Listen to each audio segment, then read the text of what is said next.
I found out I wasn't invited to my own sister's wedding 3 days before it happened, when the florist called my house by mistake to confirm the centerpiece delivery, to my address, not hers.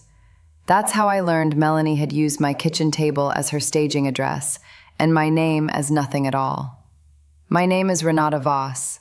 I'm 34 years old, an actuary at an insurance firm in Columbus, the kind of job people's eyes glaze over when I describe it. And for 20 years, I have been the sister who calculates risk for a living, but somehow never saw the biggest risk sitting across from me at every Thanksgiving table. Melanie is 2 years younger than me.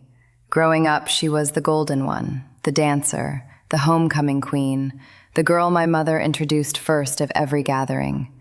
I was the smart one, which in our family was a polite way of saying, the one we don't have to worry about, so we won't. I built my own life carefully, like an actuarial table, steady, predictable, insured against disaster. I thought that made me safe. It didn't. When the florist's confused voice crackled through my phone that Tuesday evening, asking whether the Voss residents wanted the centerpieces delivered at 9 or 10 a.m. Saturday, I laughed, thinking it was a mix-up. Then I called Melanie to warn her someone had the wrong house. She didn't answer. She texted instead, "Oh, weird, I'll fix it, lol." No mention of the wedding. No, "Can't wait to see you." Nothing. I stared at that text for a long time. Then I did what any actuary does when a number doesn't add up. I went looking for the error. I found the wedding website in about 90 seconds. Melanie and her fiancé, Trent, an orthopedic surgeon with a jaw like a cartoon hero, had built an elegant site with a guest list page, a registry, a schedule. Under Wedding Party, I saw our cousins, Trent's brothers, Melanie's college roommates. Under Family, I saw our parents, our Aunt Carol, our Uncle Desmond.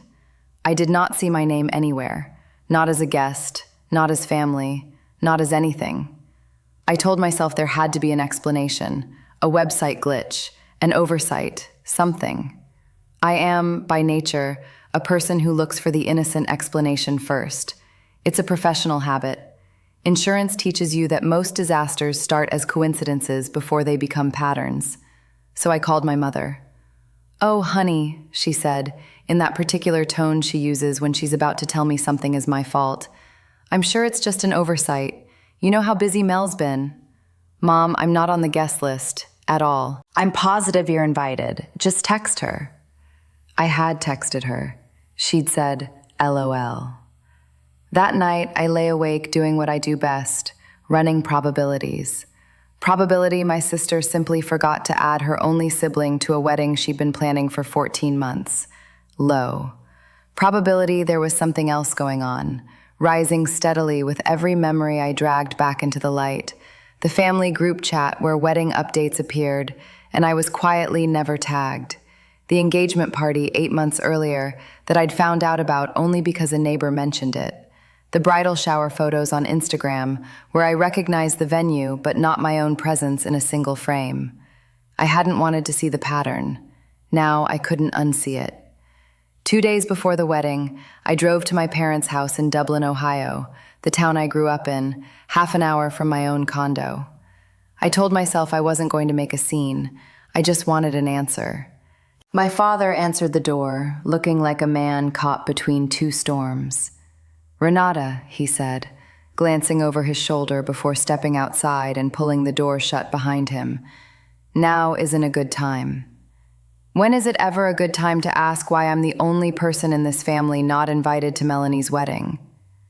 He rubbed the back of his neck, a tell I'd known since childhood, the same gesture he made whenever he was about to protect someone by lying to someone else. "It's complicated. Try me. I do complicated for a living." He exhaled. "Mel thinks you'll upset Trent's parents." The words landed like ice water. "Upset them how?" "They're particular people, Renata. Old money. Mel's worried that if you show up and start asking about..." He stopped himself. "Asking about what, Dad?" He wouldn't finish the sentence. He went back inside instead, and through the window I watched him disappear down the hallway, like a man walking away from a fire he'd started and didn't want to admit was still burning. I sat in my car in the driveway for 10 minutes, replaying his half-sentence. Asking about what? Not asking about wedding logistics, not asking about family drama. Something specific, something he was afraid I already half knew. I didn't yet, but I was starting to. I want to be honest about something. I am not a person who seeks revenge easily. I spent most of my adult life absorbing small slights from my family, the birthday dinners where Melanie's achievements got toasted and mine got a polite nod, the holidays where my opinion on anything mattered less than her mood. I told myself it was fine. I told myself I was the bigger person. But there's a specific kind of grief that comes from realizing your whole family made a group decision to erase you, and did it so smoothly that you almost didn't notice. That grief doesn't make you want to scream at a wedding. It makes you go very, very quiet and very, very precise. So instead of confronting Melanie again, I did something else. I opened my laptop and started pulling the threads my father had accidentally handed me. Old money, transparents, particular people, asking about what. I remembered something from 18 months earlier, a conversation I'd almost forgotten because at the time it seemed irrelevant. My Aunt Carol, 3 glasses of wine into a family barbecue, had mentioned that Trent's family owned half the medical buildings on the east side, and that his father, Harold Bellwether, had quietly settled some malpractice thing a few years back, the kind of settlement that makes a story disappear. I am an actuary. Risk and disappearance are my entire profession. I started digging the way I dig through claims files, patiently, methodically, assuming nothing and verifying everything. It took me one evening to find the public court record. 5 years earlier, a wrongful death lawsuit had been filed against Dr. Harold Bellwether, Trent's father, after a surgical error. The case had settled out of court, sealed, no admission of guilt, standard practice for these things. The family's name had been kept mostly out of local news because the settlement included a confidentiality clause. That by itself wasn't scandalous. Doctors get sued, settlements happen. What made my stomach drop was the plaintiff's name in the filing, estate of Diane Kowalczyk. Diane Kowalczyk had been my mother's closest friend since college. She died on an operating table 5 years ago. I remembered the funeral. I remembered my mother crying in a way I'd never seen before or since. I remembered no one in my family ever mentioning which doctor had performed the surgery. Now I knew. I sat with that discovery for a full day before I understood what it meant. My mother had lost her best friend to a surgical error committed by the father of the man her other daughter was about to marry. And somehow, my family had decided the solution was silence, a sealed settlement, and a wedding invitation list with holes cut exactly where the truth might slip through. It explained everything. Melanie hadn't just forgotten to invite me. She, and likely my parents, had calculated the way I calculate risk every day, that I was the one person unpredictable enough, honest enough, and unafraid enough of Trent's family to say something at the wedding that could not be unsaid. I was the liability they'd quietly written out of the policy. I called my mother that night, and for once I didn't ask about the guest list. "Did you know," I said, "that Trent's father was the surgeon in Diane's case?" The silence on the other end of the line lasted so long I thought the call had dropped. "Renata," she finally whispered, "please don't do anything at the wedding." "So you did know." "I found out 4 months ago. Melanie begged me not to say anything. She said it would ruin everything. She said Diane wouldn't have wanted us to ruin her daughter's happiness over," my mother's voice cracked, "over an old wound." "An old wound," I repeated. "Mom, you cried for 3 weeks after Diane died. You kept her recipe box on our kitchen counter for 2 years." "I know." Her voice was barely audible now. "I know, Renata. But Melanie's happiness was more important than the truth. I understand. That's why I wasn't invited. Not because you were protecting Trent's parents' feelings, because you were protecting a lie.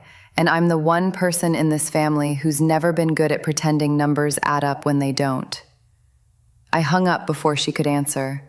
Here is where I could tell you I marched into that wedding and delivered a dramatic speech in front of 300 guests. I didn't. I'm not interested in humiliating anyone in public, and more importantly, I understood something my family apparently never learned about me. I don't do reactive.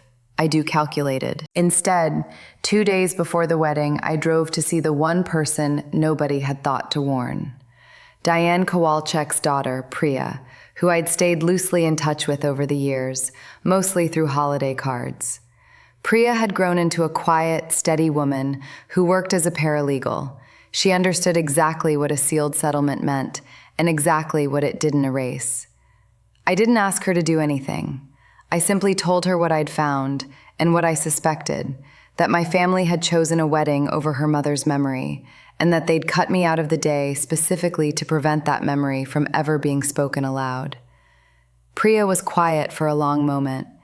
Then she said something I've thought about every day since. Your mother came to my mother's memorial and cried harder than anyone in the room. I always wondered if that grief was just sadness, or if some of it was guilt. Now I know. She didn't ask me to expose anything. She asked me something simpler, something that felt less like revenge and more like justice finally finding its own quiet gravity. Would you tell your mother I'd like to talk to her? Just her. No lawyers, no accusations, just two women who loved the same person. That request became my revenge, though I didn't think of it that way at the time. I wasn't going to scream the truth into a microphone at a reception. I was going to make sure the truth had somewhere honest to land. The wedding happened without me. I heard, secondhand, that it was beautiful. White peonies, a string quartet, a toast from Trent's father about the families coming together. I imagine no one in that room knew that 4 miles away, Priya Kowalczyk and my mother were sitting across from each other at a small coffee shop, having the conversation my family had spent 5 years and 1 wedding planning season trying to prevent. My mother told me about it 2 weeks later, her voice hollow with something between relief and shame. She'd apologized to Priya, really apologized.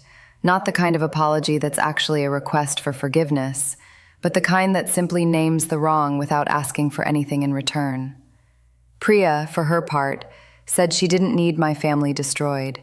She just needed someone to finally say her mother's death hadn't been quietly filed away like a paperwork error. Melanie found out about the meeting from our mother, and the fallout was immediate and, frankly, entirely of her own making.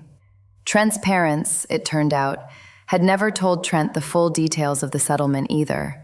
They'd let him believe it was a technicality, a nothing case blown out of proportion by a grieving family.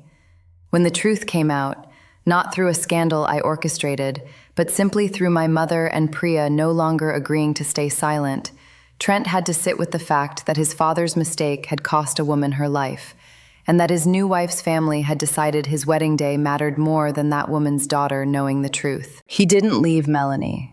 I want to be clear about that, because this isn't a story where marriages implode for narrative satisfaction. But something shifted between them. Melanie later admitted to our mother that Trent had asked her, quietly, why she'd been so afraid of me showing up. She hadn't had a good answer. The honest one, because my sister doesn't know how to look away from an inconvenient truth, wasn't something she was ready to say out loud. As for me, I didn't get an apology for months. When it finally came, it wasn't dramatic. Melanie showed up at my condo on a Tuesday evening, unannounced, and stood in my doorway looking smaller than I'd ever seen her. I didn't forget your seat, she said. I want you to know that. I made a choice, and I let everyone believe it was an accident because that was easier than admitting what I was actually afraid of. Which was what? That you'd tell the truth. That you always tell the truth, even when it's inconvenient. And I built an entire wedding around convenience. I didn't forgive her that night. I told her I needed time, and for the first time in our lives, she didn't argue with me, didn't manage me, didn't try to smooth it over for the sake of family harmony. She just nodded and left. It took the better part of a year before we sat down again, really sat down, the way sisters are supposed to. It wasn't a fairy tale reconciliation. It was slower and more honest than that, an acknowledgement on her part that erasing someone is its own kind of lie, and on mine, that I'd spent 20 years accepting a smaller share of my own family because I mistook their comfort for my safety. Priya and I still exchange holiday cards, the way I once did with her mother. My own mother, I think, finally understands that grief left unspoken doesn't disappear. It just waits for someone patient enough and honest enough to ask the right question. I never raised my voice. I never staged a scene. I simply refused to let a convenient silence stay convenient, and it turned out that was enough, because the truth, once it has somewhere honest to land, rarely needs any help from the rest of us to do its work.